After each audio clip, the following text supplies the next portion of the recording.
तो जीवन का लक्ष्य क्या है? हमारा संबंध जो है, पारिवारिक संबंध है, सोशल संबंध है, सामाजिक संबंध है, उसको तो हमें ठीक रखना है, लेकिन उसके साथ साथ भगवान के साथ जो संबंध है उसको भी ठीक रखना है।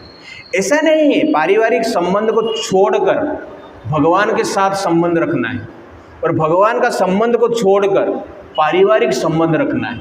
इस प्रकार नहीं करना है, हमें दोनों संबंध को रखना है। पारिवारिक संबंध भी रखना है और भगवान के साथ भी संबंध को रखना है। लेकिन डिफिकल्टीज में भगवान के प्रति हमारा आस्था नष्ट हो जाता है। उस समय हमें भगवान के प्रति आस्था कैसे रखेंगे, श्रद्धा कैसे रख के जिएंगे, वो देवकी वासुदेव बता रहे हैं। तो देवकी वासुदेव यहाँ पर आप देखेंगे, देवकी वासुदेव बंधन में, जेल में है। तो बंधन में तो है, लेकिन वंदन करना भूले नहीं। तो आप सोचिए वसुदेव और देवकी का सिचुएशन कैसा है। जेल में रहना, सेकेंडली उनका 6 पुत्र का हत्या होना, और हत्या कौन कर रहा है? साला ही कर रहा है। वसुदेव के साला, देवकी के भाई, अपने लोग ही हत्या कर रहे हैं पुत्र की। तो कितना पेन होता रहेगा, मन में कितना चिंता होता रहेगा। हम सोचते हैं ना, अरे प्रभु जी जीवन में इतना प्रॉब्लम है, इतना टेंशन है, ऑफिस का टेंशन, ट्रेन का टेंशन, घर का टेंशन, सामाजिक समस्या, सामाजिक रिलेशनशिप का टेंशन, हर प्रकार, हेल्थ का टेंशन, फाइनेंशियल टेंशन, ये सबके साथ भगवान को कैसे हम स्मरण करेंगे? जिसको स्मरण करने की इच्छा है ना, हर टेंशन के साथ स्मरण कर सकता है, लेकिन जिसको स्मरण करने की इच्छा है ही नहीं, हर सुविधा के साथ भी स्मरण नहीं कर सकता है। इसीलिए आपका इच्छा होना चाहिए, प्रबल इच्छा होना चाहिए। वसुदेव और देवकी यहाँ पर सिखा रहे हैं। हम बोलते हैं ना मेरे पास टाइम नहीं है इसलिए हम जप नहीं कर पाते। नहीं, टाइम निकालना ही पड़ेगा। क्यों? क्योंकि संसार का बंधन से कभी कोई मुक्त नहीं हो सकता है जब तक संसार में है। आपको बंधन के साथ ही बंधन करना पड़ेगा। बंधन छूट जाएगा, हम बंधन करेंगे नहीं। स्टूडेंट के हिसाब से आप स्टडी के साथ बंधे हैं, आपका स्टडी का बंधन चलता रहेगा, लेकिन भगवान का बंधन भी करना हो। स्टडी खत्म हो गया, ऑफिस के साथ बंध जाएंगे, ऑफिस का बंधन आ जाएगा, लेकिन भगवान का स्मरण करना ही होगा, बंधन करना ही होगा। ऑफिस का बंधन के साथ साथ शादी का बंधन भी आ जाएगा, पवित्र बंधन स्टार्ट हो जाएगा, लेकिन वो शादी का बंधन के साथ साथ बंधन करना होगा। और शादी के पश्चात बच्चे भी हो जाएंगे, बच्चे के साथ बंध जाएंगे, वो बंधन के साथ भी बंधन करना होगा, क्योंकि बंधन का कोई एंड नहीं है। संसार में सब लोग बंधे हैं। देवकी वासुदेव जेल में है, कंस के जेल में है, हम भी संसार के जेल में हैं, हम भी बंधे हैं अपनी इच्छा से, अपना परिवार से, अपना संबंध से, अपना रिस्पॉन्सिबिलिटी से। इसलिए बंधन कभी छूटने वाला नहीं है। लेकिन ये बंधन के साथ कैसे बंधन करना वसुदेव और देवकी सिखाते हैं। हमें कौन बांध सकता है? ध्यान से सुनिए, वेरी वेरी इंपॉर्टेंट पॉइंट। मोहित, तुम लोग मोबाइल के साथ बंध गए हैं। अभी मोबाइल का बंधन से हमें बचना हो। कंस ने किसको बांधा? वसुदेव और देवकी का शरीर को बांधा। वसुदेव और देवकी को जेल में रख दिए।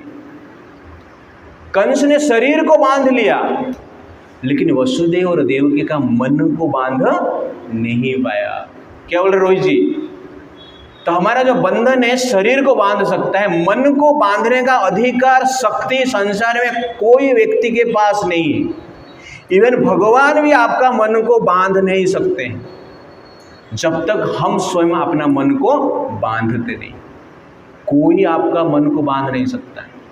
कंस ने ट्राई किया वसुदेव और देवकी को बांधने के लिए, मन को बांधने के लिए, लेकिन बांध पाया?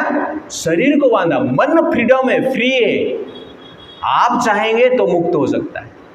आप किधर उसको बांधना चाहते हो उधर वो मन बांधेगा। भगवान भी बांध नहीं सकते, कंस भी बांध नहीं सकता है, आपका स्त्री भी बांध नहीं सकता है, आपका गर्लफ्रेंड भी बांध नहीं सकता है, आपका मित्र भी बांध नहीं सकता है, आपका टीचर भी बांध नहीं सकता है, कोई भी बांध नहीं सकते हैं आपको। आपका पिता माता भी आपको बांध नहीं सकते हैं। हिरण्यकशिपु ने ट्राई किया प्रहलाद का मन को बांधने के लिए, बांध पाया? नहीं बांध पाया। कंस यहाँ पर ट्राई कर रहा है, नहीं बांध पाया। हम सिर्फ अपना मन को बांध देते, हम बोलते मेरे पास टाइम नहीं, मेरे से होगा नहीं, मैं भक्ति नहीं कर पाऊंगा, प्रभु जी पढ़ाई है, ट्यूशन है, ये है वो है। नहीं, मन को हम स्वयं बांध लेते हैं। इसलिए भगवान क्या कहते हैं, मदमना भव मदभक्तो।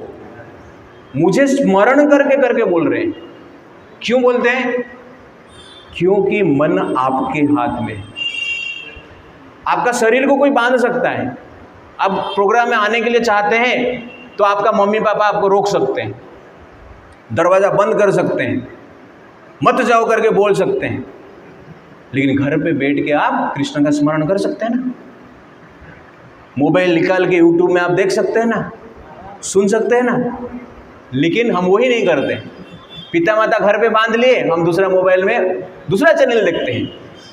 मोबाइल के साथ अपना मन को बांध लिए।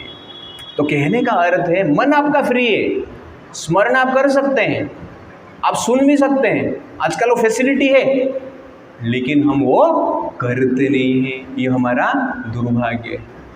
इसीलिए आपको तो प्रोग्राम आना ही है, और नेक्स्ट टाइम मुझे फ़ोन करके प्रभु बताना नहीं कि प्रभु जी ने आपने तो बोला था कि मन से ही सब करने का ना। अभी मेरा शरीर घर पे है, लेकिन मेरा मन आपका क्लास में ही है।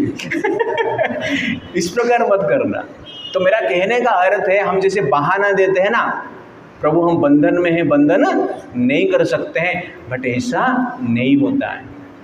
क्योंकि मन को और कोई नहीं बांध सकता है, आप ही स्वयं बांध सकते। हम कंप्लेन देते हैं कि मेरा बेबी ऐसे है इसलिए मेरे पास टाइम नहीं होता है, ठीक नहीं, मेरा बेटा बेटी है इसलिए मेरे पास टाइम नहीं होता है, प्रभु जी इतने स्टडी करना पड़ता है इसलिए मेरे पास टाइम नहीं होता है। एक माला के लिए टाइम नहीं होता है, 10 मिनट टाइम नहीं भगवान का स्मरण करने के लिए। मोहित मैं उसको फ़ोन किया था परसों, अरे मोहित हम काम जा रहे हैं 4 दिन का, तुम आएगा क्या? बोलता है प्रभु जी घर पे बहुत काम है, करना पड़ता है इसलिए मैं नहीं जा पाऊँ। तो मैं मोहित को बोला ठीक है मम्मी को थोड़ा फ़ोन दे। तो मम्मी को फ़ोन दिया और मम्मी के साथ में बात किया। बोला हम 4 दिन का काम कर रहे हैं, मोहित को भेजो। हाँ ठीक है, उसको लेने जाओ, लेके जाओ। मैं बोला नहीं, वो बोल रहा था बहुत काम है उसका। अरे कुछ काम नहीं है उसका। उसको लेके जाओ। तो आपको कौन बांधा था? आपका मन ही बांधा था ना। हाँ, तो हम सोचते हैं कि संसार में कोई हमें बांध लिया है। तो इसीलिए वसुदेव जी इतने बड़े बंधन में हैं, फिर भी क्या है, बंधन करते हैं। तो इसीलिए हमें अपना मन अपने हाथ में है, अपना मन को कंट्रोल थोड़ा करेंगे तो भक्ति में ध्यान दे सकते हैं। और भक्ति में हम ध्यान नहीं देते हैं ना, संसार का तो बंधन टूटने वाला नहीं है, लेकिन मृत्यु के पश्चात यमलोक में जाएंगे, यमदूत के बंधन में आ जाएंगे और नया संसार का बंधन में गिरेंगे। इसीलिए संसार का बंधन रहेगा, कभी हटने वाला नहीं है। लेकिन बंधन में रहते हुए बंधन करेंगे तो एक दिन कृष्ण प्रकट होंगे और बंधन से आपको मुक्ति करेंगे। वसुदेव देव की इतने तकलीफ में कृष्ण का स्मरण किए और अष्टम गर्भ में भगवान प्रकट होते हैं और बंधन से मुक्त करते हैं। क्या किया उन्होंने? केवल भगवान का स्मरण किया और उनके शक्ति के अनुसार जो हो रहा है वो जेल में किए, संतान उत्पन्न किए। तो ठीक उसी प्रकार बंधन में हम रहेंगे, जेल में ही सब किए उन्होंने, वैसे ही आपका बंधन रहेगा, स्टडी का बंधन रहेगा, घर का बंधन रहेगा, सामाजिक बंधन रहेगा। लेकिन उसके साथ साथ क्या है, बंधन करते रहो। तो एक दिन भगवान हमें शक्ति देंगे, बंधन से भी मुक्ति करवाएंगे और उसके साथ साथ वैकुंठ भी लेके जाएंगे। लेकिन बंधन करते रहो। वसुदेव जी को कोई पूछा कि आपको तो कंस बांध लिया, अभी आप भगवान के पास कैसे जाएंगे? तो वसुदेव जी ने कहा कि जब मैं मुक्त था, मेरे पास फ्रीडम था, मैं भगवान के पास चल के जा सकता था, लेकिन कंस ने मुझे अभी बांध लिया ना, अभी भगवान का जिम्मेदारी है कि मेरे पास भगवान आए। और एग्जैक्टली भगवान जेल में आए। कोई जटायु को भी ऐसे पूछा, अरे रावण तो तुम्हारा पंख काट लिया, अभी भगवान के पास कैसे जाऊँ, कैसे जाएगा?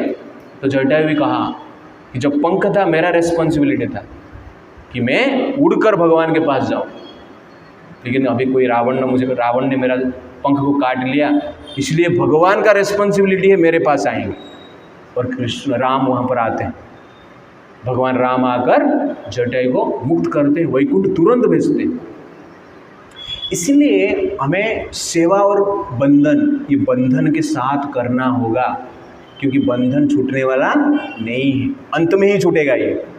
लेकिन ऐसे करते हैं तो भगवान अंत में तो ये बंधन से छुटकारा देंगे और सांसारिक बंधन से भी छुटकारा देंगे। क्या राहुल जी समझ में आ रहा है ना? हाँ, इसलिए बंधन में रहकर बंधन करना सीखो, that is very very important.